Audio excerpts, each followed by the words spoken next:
सच कहूं तो आज से 2 महीने पहले तक मेरी हालत ऐसे थी जैसे कि बच्चा कोई कहीं जा रहा हो तालाब की तरफ, कुएं की तरफ, और उसे पता ही ना हो कि कितना खतरा वहां पर है, और उसका दोस्त पकड़ के कहे हाथ की पागल तू कहाँ जा रहा है, इधर आ, इधर अच्छा रास्ता है, इधर बाग है, बगीचे हैं, फूल है, फल है। तो संगीता नेहरा ने मेरा ऐसे ही हाथ पकड़ा और कहा कि कहाँ जा रहे हो, मुड़ो इधर ध्यान की तरफ। उन्होंने मेरे चक्षुओं को बाहर से समेट कर मुझे भीतर झांकने के लिए बाध्य किया, बल्कि प्रेरित किया कहना चाहिए, प्रेरित किया, और मैं उनके लिए बहुत शुक्रगुजार हूँ। तो मैं अपनी बात की शुरुआत यहां से करना चाहती हूँ कि महावीर स्वामी का एक सूत्र है कि जो सुई धागे में पिरोई गई है उसे गिरने के बाद फिर खोने का डर नहीं है। यानी कि अगर हमारी आत्मा का ध्यान से तंतु जुड़ा हुआ है, अगर हमारा सूत्र ध्यान से जुड़ा हुआ है, तो इस भौतिक जगत में भी हम भटकेंगे नहीं। तो अपनी बात की पुष्टि मैं यूं कहना चाहती हूँ कि ये बात अति परिपक्वता से है। केवल कोई मुझे कह दे, कोई गुरुजन संत महाजन कह दे कि ध्यान करो ध्यान करो ध्यान करो, तो ध्यान का कोई सेट फार्मूला नहीं है। जैसे स्विमिंग करने के लिए हमें हाथ को ऐसे करना है, साइकिल चलाने के लिए हमें पैडलिंग को, साइकिल के पैडल को ऐसे चलाना है, हर क्रिया का एक सेट फार्मूला है। लेकिन ध्यान जो है तभी होगा जब आपको उसमें रस आना शुरू हो जाएगा। एक सूत्र आता है रस स वा, कि वो जो परमात्मा है वो रस में ही है। तो जिस भी क्रिया में हमें रस आएगा, हमें ध्यान होना वहीं पे प्रारंभ हो जाएगा।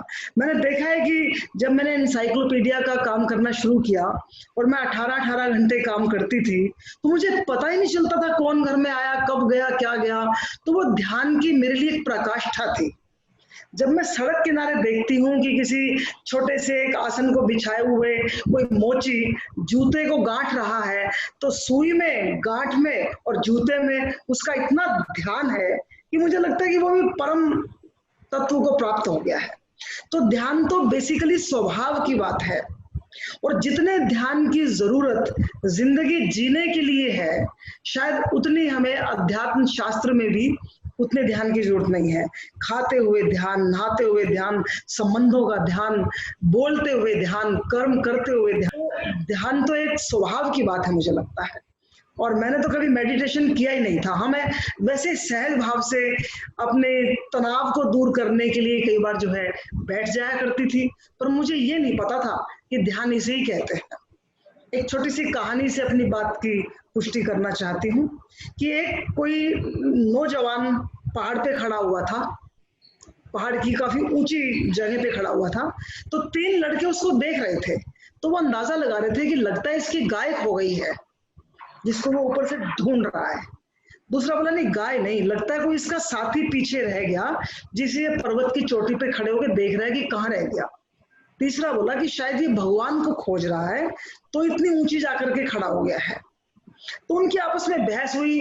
वो बोले चलो उसी से पूछ लेते हैं कि वो क्यों वहां पे खड़ा हुआ है। तो तीनों लड़के उसके पास पहुंचे, तो जाके पूछा क्या तुम्हारी गाय खो गई जिसे ढूंढ रहे हो? बोला नहीं। तो क्या तुम्हारा कोई दोस्त पीछे छूट गया जिसे तुम ढूंढ रहे हो? बोला नहीं। तो तीसरे ने पूछा क्या तुम परमात्मा को खोज रहे हो?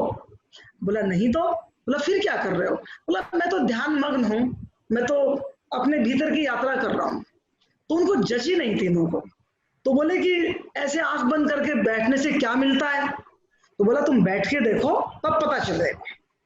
तो यानी कि जो ध्यान है और जो ध्यान का रस है, जो आनंद है, जो परिपक्वता है, जो प्रसाद हाथ में आता है, ये वही जान सकता है जो इसको करता है। कोई मुझे कहे कि ध्यान करने के बाद आपको क्या मिला, कैसा लग रहा है, वो मीठा है, फीका है, तिक्त है, खट्टा है, उसका स्वाद कैसा है, तो ये बताना बहुत ही नामुमकिन है। लेकिन हाँ, ये जरूर मैं कह सकती हूँ कि ध्यान के उच्चतम शिखर तक हम तभी पहुंचेंगे जब पात्री जी की तरह, बाबा रामदेव जी की तरह, जब ज्ञानानंद जी की तरह हम बहुत ही वर्षों की साधना को साध लेंगे। जैसे नारियल है, अगर नारियल को हम तोड़ के गरी खाना चाहें, उसकी गिरी जिसको बोलते हैं, वो गरी खाना चाहें, तो हम देखेंगे कि वो गरी उसकी खोल के साथ चिपकी रहती है, फिर हम कुरच कुरच के उसको उतारते हैं।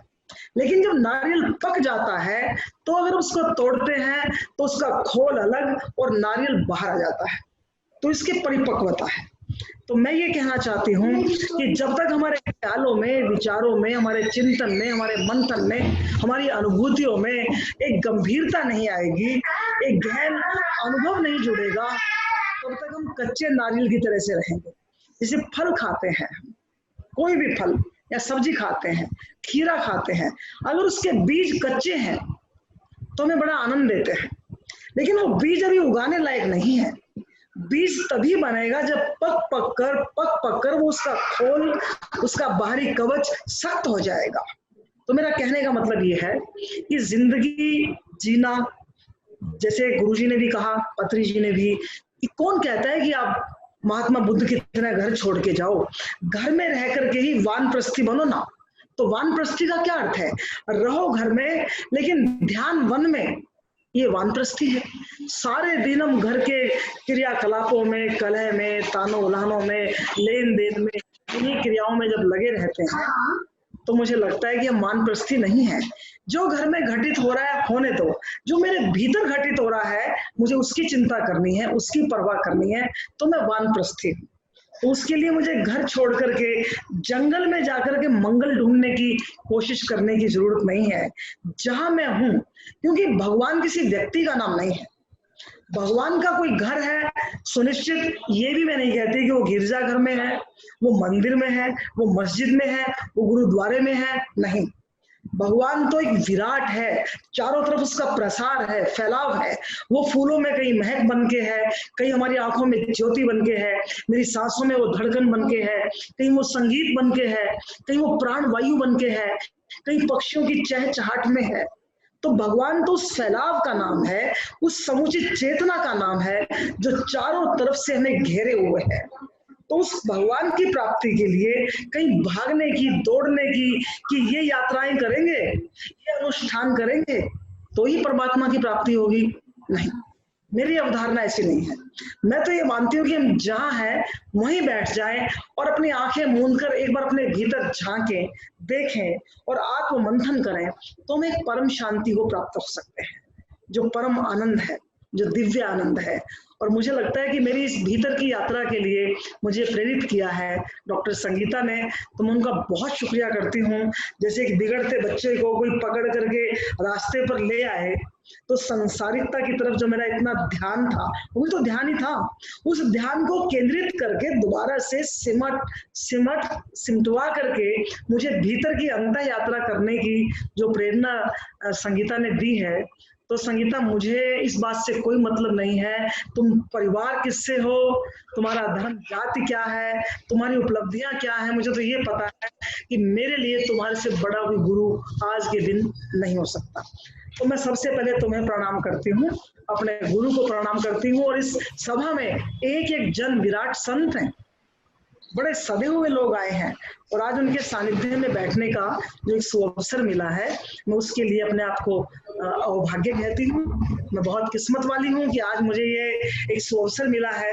मैं आपको बहुत बहुत नमन करके अपनी बात की इतिश्री करती हूँ।